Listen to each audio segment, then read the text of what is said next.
এই যে তুমি এত সুন্দর করে কথা বলো, এই কথা বলার রহস্যটা কি? এত সুন্দর, তোমার চেহারা সুন্দর, ইউ আর গুড লুকিংস, বাট কথা বলাটা কিভাবে রপ্ত করলে এত ভালো?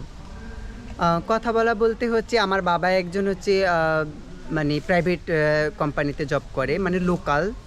তো হচ্ছে আর বাবা হচ্ছে, বাবার বাচনভঙ্গি অনেক সুন্দর। Right. আর মোট কথা হলো যে বাবা যেহেতু বাচনভঙ্গি সুন্দর, বাবা আমাদেরকে সময় দিছে সব সময়।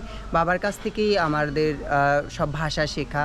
মায়ের ভাষা তো মায়ের কাছ থেকেই শেখা, কিন্তু হচ্ছে শুদ্ধ বা হচ্ছে প্রমিত উচ্চারণ বাবার কাছ থেকেই শেখা। তোমার ভিতর কিছুটা কলকাতা স্টাইল আসে, এটার কোনো রহস্য আছে? এটা রহস্য বলতে কি, হচ্ছে আমরা হচ্ছে ন্যাচারালি কলকাতার, Right. কিন্তু হচ্ছে আমরা 1994 সালে বাবা চলে আসে হচ্ছে বাংলাদেশে। তখন কি তোমার জন্ম হয়েছিল? না, আমার জন্ম হয়েছে 1999। 99-তে। বাবা হ্যাঁ। আসে 1994। 94-তে আসছে, একটা কাজের ক্ষেত্রে আসছিল। তারপর হচ্ছে আমি জন্ম হওয়ার পরেতে ফ্যামিলি বা হচ্ছে স্থানীয় লোকের বিভিন্ন রকম প্রবলেম দেখা দেওয়ার কারণে দাদু আমাকে নিয়ে আসছে। দাদু আমাদের হোল ফ্যামিলি নিয়ে চলে আসছে।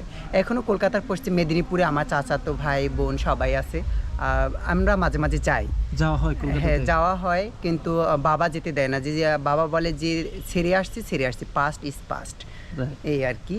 তো আমি খুব কলকাতাকে পছন্দ করি, হ্যাঁ। যেহেতু জন্মভূমি, Right. বাংলাদেশ আমার মাতৃভূমি।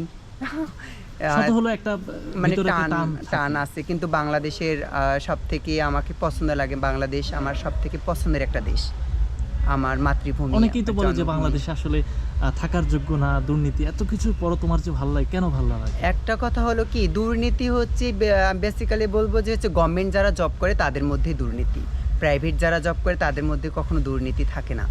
আর গভর্নমেন্ট জব করে, যেমন একটা চাকরির ক্ষেত্রে গেলে 8 লাখ 9 লাখ টাকা ঘুষ দিয়ে চাকরি নিচ্ছে, তবুও ঠিকমতো চাকরি পাওয়া যায় না, আবার হয়রানি হতে হচ্ছে। তাহলে এটা হচ্ছে যে গভর্নমেন্টকে দোষ দিয়েও লাভ নাই, এটা হচ্ছে গভর্নমেন্টকে এটার প্রতিকার লোকের, করতে হবে। হ্যাঁ, কিছু এগুলো লোকের। কিছু কিছু অসাধু লোক আছে, এরাই সব কিছু আচ্ছা, করে। এমনিতে জীবনটা কেমন উপভোগ করছো তুমি?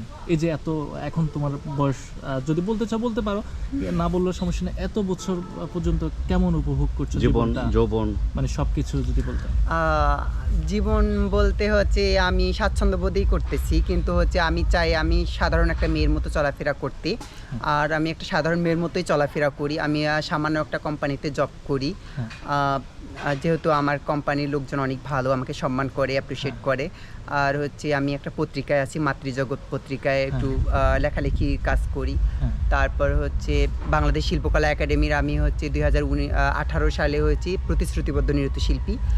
ওখানে নাচ করি। আর হচ্ছে মঞ্চ নাটক করি, আমার 13টা নাটক হয়েছে, মঞ্চস্থ হয়েছে। আমি এই নিয়ে আমার জীবন। আচ্ছা, আর এরপরে যদি বলি, ধরো তোমার চলার পথে যদি ভালো কিছু থাকে, এমন কোনো ঘটনা যেটা তোমাকে এখনো বিমুগ্ধ করে, এরকম কোনো ঘটনা আছে?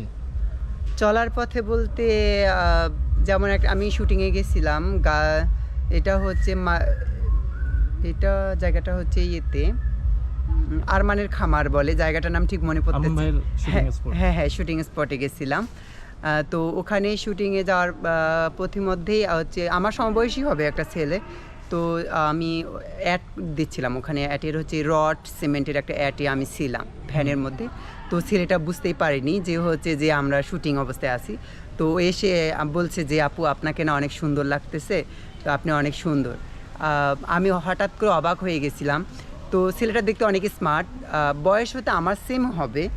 তো হচ্ছে ও বুঝতে পারে নাই। তো পরেক্ষণে দেখতেছে যে হচ্ছে না আমরা তো শুটিং স্পটে আছি, তখন সে লজ্জায় ওখান থেকে পালিয়ে গেছে। এই কথাটা শুনলে আমার মাঝে মাঝে রাতে খুব মানে হাসি পায়, বা হচ্ছে যে মানে একটা অবাক লাগে আর কি। যদি কোনো দুঃখের ঘটনা শুনতে চাই, দুঃখ তো মানুষের জীবনের অপরিহার্য একটা। দুঃখ হচ্ছে মানুষের জীবনে অপরিহার্য একটা ঘটনা, কারণ আমি দুঃখ কখনো পাইনি।